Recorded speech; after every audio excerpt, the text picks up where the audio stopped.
రాజకీయాలంటే సిగ్గుసర లేకుండా ఒకరి అభిప్రాయాలతో పని లేకుండా వాళ్ళకి ఎంత నష్టం చేస్తున్నామో కూడా తెలుసుకోకుండా తమ పార్టీ కోసం వాడేసుకోవడం, తమ నాయకుడి బలం సరిపోదు, అంత సీన్ లేదని పార్టీ క్యాడర్ కు గట్టి నమ్మకం ఉంటే వాడేసుకోండి అని సలహాలు వస్తాయి. వైసీపీ విషయంలో చాలా ముందుంటుంది. జగన్ రెడ్డిని అభిమానించిన వారే ఉండరని వాళ్ళకి గట్టి నమ్మకం. అందుకే ఇతర పార్టీలపై ఉన్న వ్యతిరేకతే తన బలం అనుకుంటారు.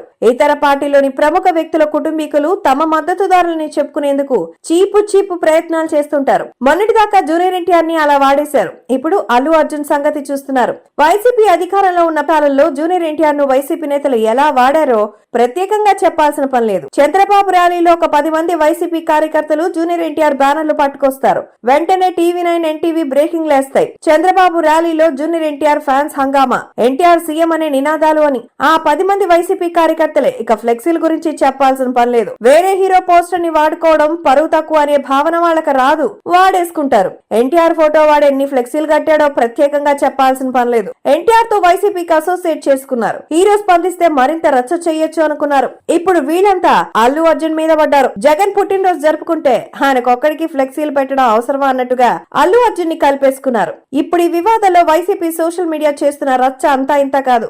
ఎలా చేసినా అల్లు అర్జున్ ని మరింతగా ఇబ్బంది పెట్టాలని, ఆ కుటుంబం నుంచి దూరం చేయాలనే ప్రయత్నాలు చేస్తున్నారు. అలా అయితే జగన్ కి దగ్గరవుతారని వాళ్ళు ఆలోచన కావచ్చు. అదేం లాజిక్ అనే డౌట్ వాళ్ళకి రాదు. అదంతే. కుటుంబాల్లో చిచ్చు పెడితే వాళ్ళకి అదో ఆనందం. ఇలాంటి వారి ట్రాప్ లో ఫ్యాన్స్ పడితే తమ హీరోలకి అన్యాయం చేసినట్టే, కానీ అభిమానించినట్టు కాదు.